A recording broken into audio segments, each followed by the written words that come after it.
Education, a clusterfuck in need of repair. Episode 1, The Ship That Couldn't Sink. What an ugly surprise. This is an introduction to a bi-weekly podcast on the topic of education. What's gone wrong, why standardized testing is the death of effective teaching and learning, what we can do about it, and who the hell I am to talk about it. Before we start, I'd like to emphasize that all ideas presented in this podcast are my own and do not reflect the thoughts, opinions, or positions of my employer, Emerson College, its programs, or its representatives. There's a reason you're in the room instead of some neutral robot called teacher. We're making people in those rooms. Hello. Welcome to episode 1 of Education, a clusterfuck in need of repair. This podcast is about one of the giant mistakes we're making as a society, a truly epic fuck-up. It's about education. Okay, I listened to some podcasts and I learned that this is the expected format for starting. I mean, without the swearing, but otherwise, kind of like your grandmother introducing you to one of her friends at church. Really? That's what we want to listen to? I mean, that's a lot of chow-chow. A lot. And as a result, I developed a secondary goal for my podcast. My first goal is to open a conversation about our unfathomable failure to implement in public schools what we know about how people learn best. In fact, we seem to be intentionally fleeing from those ideas like the animals in Bambi fleeing the forest fire. Effective teaching! Run away! But my second goal, and maybe an even more important one, I'm going to try like crazy not to bore the shit out of you listeners. Because what is that about? Almost everyone knows the rules for public speaking. Why aren't we following them? Those are simple rules. I can't be the only one who couldn't stay engaged. Am I? Okay, if I am, don't tell me. That would be rude. But I'm going to try like hell to follow some of those rules so you can stand to listen for more than 4 minutes. Fingers crossed. And back to this episode, how we are fucking up education, or given how much we know about how people learn, why are we doing it this way? How did we get here? I wanted to start this podcast with the glory days of education, education's heyday. And in a nerdy academic moment, and I am after all an academic, I looked up heyday. It's defined as the period of a person's or thing's greatest success, popularity, or vigor. Quote, the paper has lost millions of readers since its heyday in 1964. I think that's a sad, example, but okay, whatever. The archaic meaning high spirits. Look up the heyday of education, and the first hits you get are about test scores. Are test scores going up or down? In math? How about reading? How about across demographic groups? The central point of agreement seems to be that there are so many factors involved. Race, culture, school funding, socioeconomic status, COVID, the arms race, global unrest, climate change, etc., that it's really impossible to draw accurate conclusions about when we were excelling at educating our nation's young people. But it's easy to choose a metric. It's all about standardized tests. I mean, what else could we possibly use as a metric, right?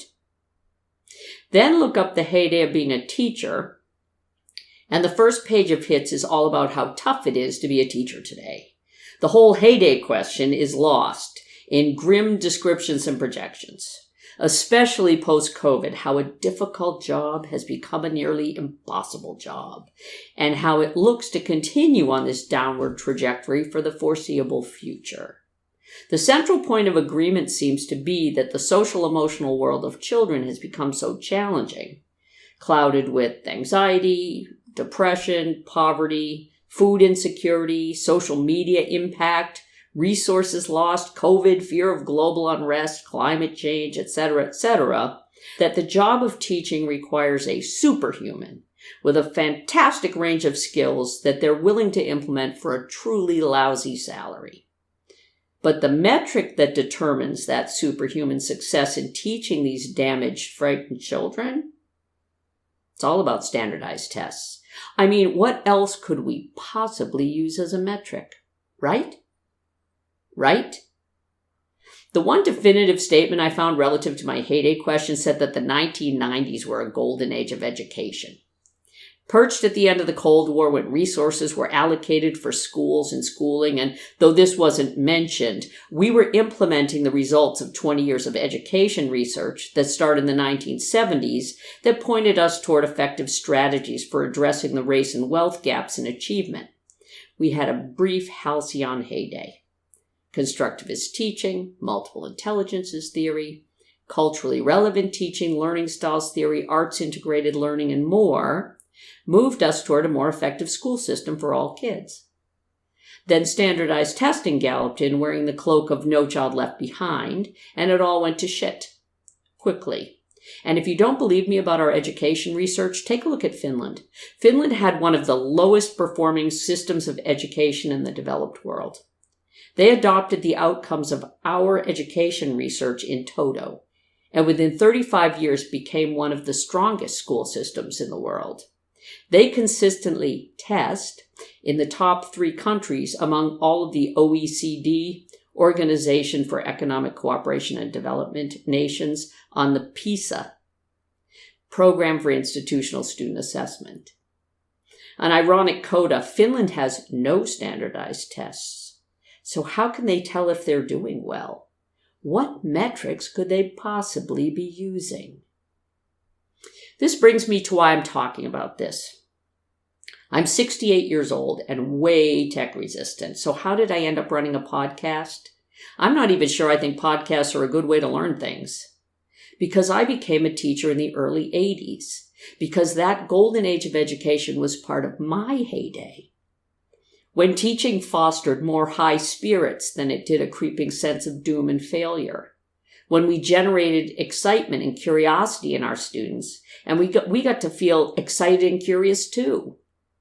Was it all sunshine and roses? Of course not. But it was a great place to be a creative thinker who enjoyed working with kids and felt the importance of shaping the next generation of minds. And where the ability to do that, the desire to do that, was fucking valued. Valued by the kids, valued by the school, valued by the parents. And if you look up what motivates people in their jobs, feeling valued is right up there above salary. So is autonomy.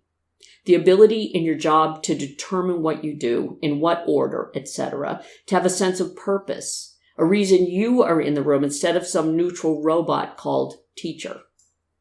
But the monster that is high-stakes testing killed both of those things. Teachers are increasingly trained that they are there to feed that monster in the quest for higher pass rates, better test scores. So why are we still using standardized testing as our metric?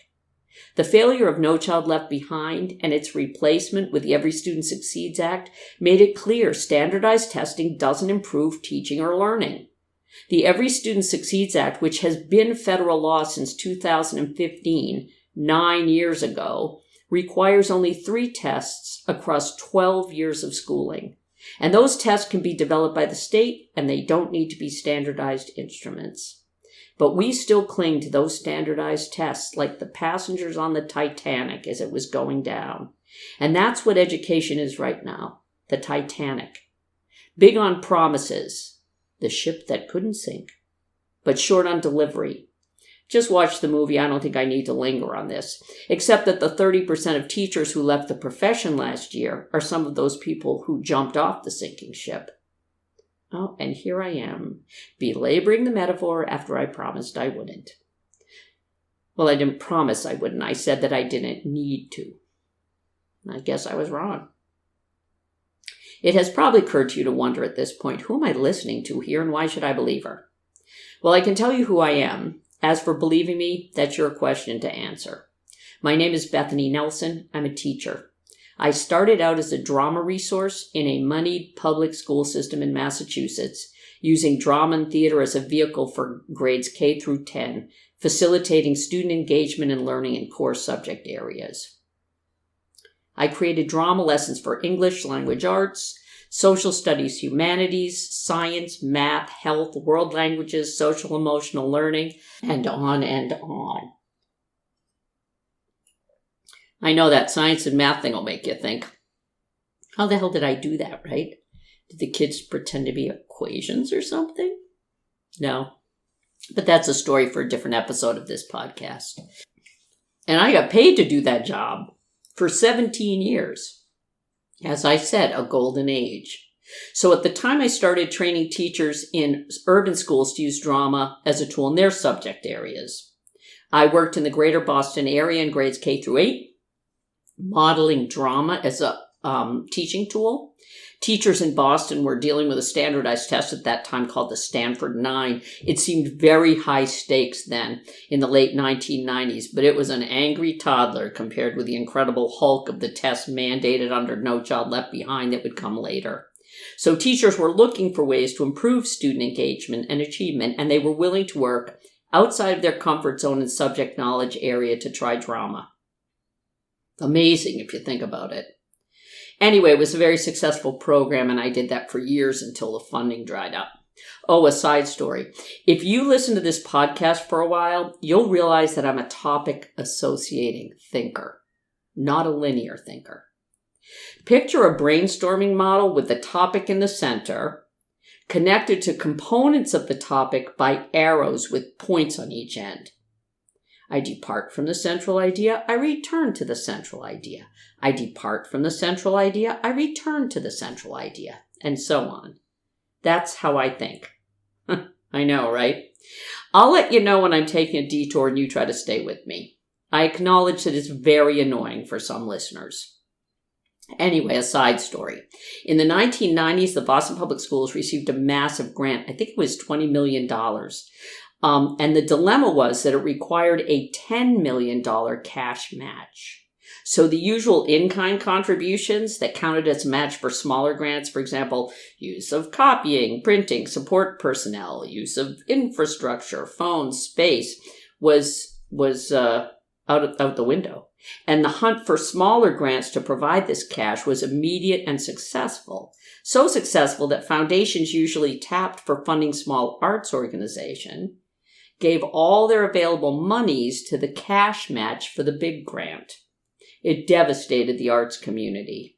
By the time the grantor realized and put an arts component in place on the $20 million grant, many small initiatives had gone under, mine included. Now back to the topic. Who am I?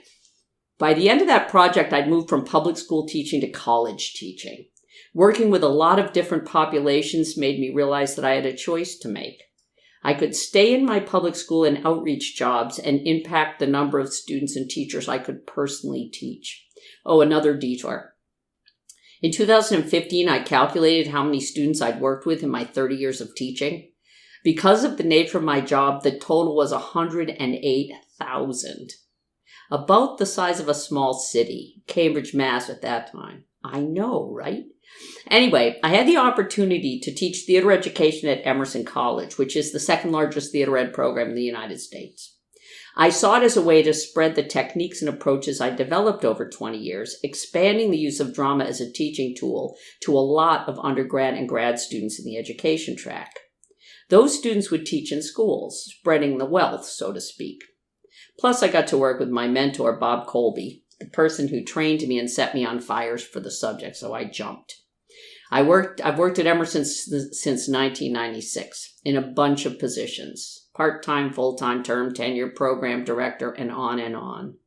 For the past 12 years, I've been area head of undergraduate theater education and full-time faculty. Yeah, I've been around. I have a BS in theater ed and creative drama from Emerson, a master's in education from the Harvard Graduate School of Education, and a PhD in multicultural arts and learning from the University of Warwick in England. And I still talk like this. Go figure.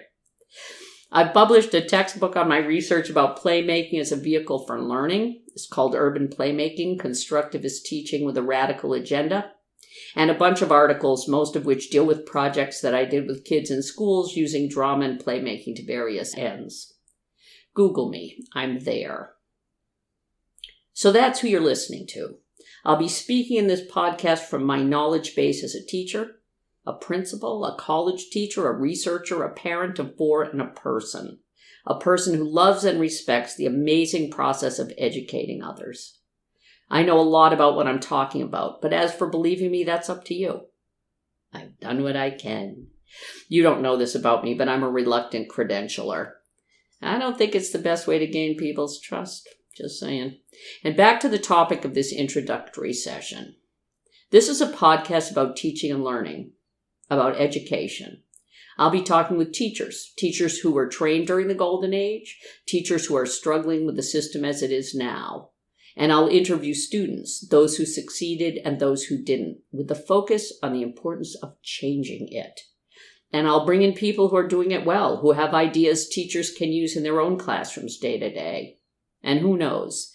I'm capricious, as I'm sure you've realized, and I have a very creative mind. This could go anywhere. Why this, I imagine you asking?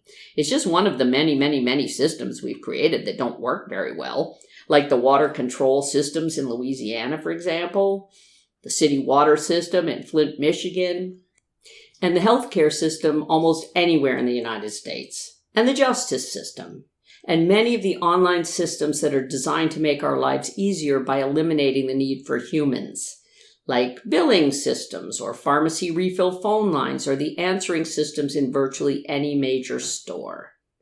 You get my drift. So why focus on education? As I tell my students in their first class with me, the systems humans create are fucked up because we are fucked up. Oh, a little detour. These are college students, of course. No one uses that kind of language with little kids. Except on sports teams when they're really failing to focus. But you knew that. So, the systems humans create are fucked up because we are fucked up. We can't create a perfect anything. Fill in the blank. But what we can do is recognize our fuck-ups and try to fix them, no matter how many tries it takes. Especially when you're talking about a system that starts shaping children's minds when they're 3, 4, and 5 years old. A system that's required by law, where kids and parents don't have a choice about whether they attend school for about 12 years. A system that is systematically failing large numbers of young people, and a worse crime in my book, making them believe that learning is boring, that learning equals compliance, that there's only one right answer to any question, and that thinking is a waste of time. In fact, that thinking is counterproductive if you want to succeed. I want to change education because we have a moral imperative to do so, because we're educating the next generation of adults right this minute. Because depriving children of learning, one of the few free activities you can enjoy across your lifespan, is a crime, or it should be. And because keeping people uninformed serves to reproduce a system that is inarguably fucked up. This podcast represents my shoulder to the virtual wheel. I've spent my entire life learning about teaching and teaching about it. And I'm a good speaker. The swearing alone will keep students hooked for 45 minutes. No shit. My goal is to support teachers as they find their way in this challenging profession. And by extension, to support learners whose lives are shaped by those teachers. As I tell my college students, we need to remember that we're making people in those rooms. Hour by hour, day by day, week by week, and year by year. And we have an obligation, a sacred charge, to do the best we can for children, for young adults in our schools of education, and for the world they'll inherit. Because teaching is a noble endeavor. Nothing exists without it. There's no government, no banks, no architecture, no science, nothing. Why it's spoken about with such low regard, I'll never understand. But teachers in schools have more contact with young people, 7 hours a day, 5 days a week for 13 years, than any other institution. That's power. power to reinforce the status quo, to cement the inequities that have plagued us over time, or to overwrite them, to foster a deep understanding of the world in our students and inspire them to work against them. And if we ignore the power of teaching to change the world, to produce rather than simply reproduce society, as Michael Apple says, we're no better than those people in the Titanic's lifeboats who ignored the cries of those fighting to live in the freezing water. We cannot, in good conscience, leave them there to drown when we know how to rescue them. We just have to overcome our own fear, our fear of being called anti-accountability, out of touch, antiquated, and throw out a goddamn lifeline, because it's not old-fashioned to do what works in the face of this systematic failure of the standardized testing experiment, the Titanic of education. And now I really will let that metaphor go. I sort of promise. We know how to do this better. We already have the knowledge, and we should be implementing what we know for positive change. And the first step in making change is in taking control of the narrative. And that's the topic for episode 2. Hopefully, I'll talk to you then. At any rate, thank you for listening to this episode. I'd really appreciate it if you could review it, rate it, and share it with anyone you know who is interested in the topic or in hearing a lot of swearing about what's going on. J like the letter, I'm making several waves. I know the mission the same. I made a splash, now all of my passes last like running a race with Usain. I keep it coming like this a buffet. And if I'm stumbling, I'm in the graves. Never gon' fumble it, I get the bag and I run with it. Gunning it, gunning it, gunning it, gunning it.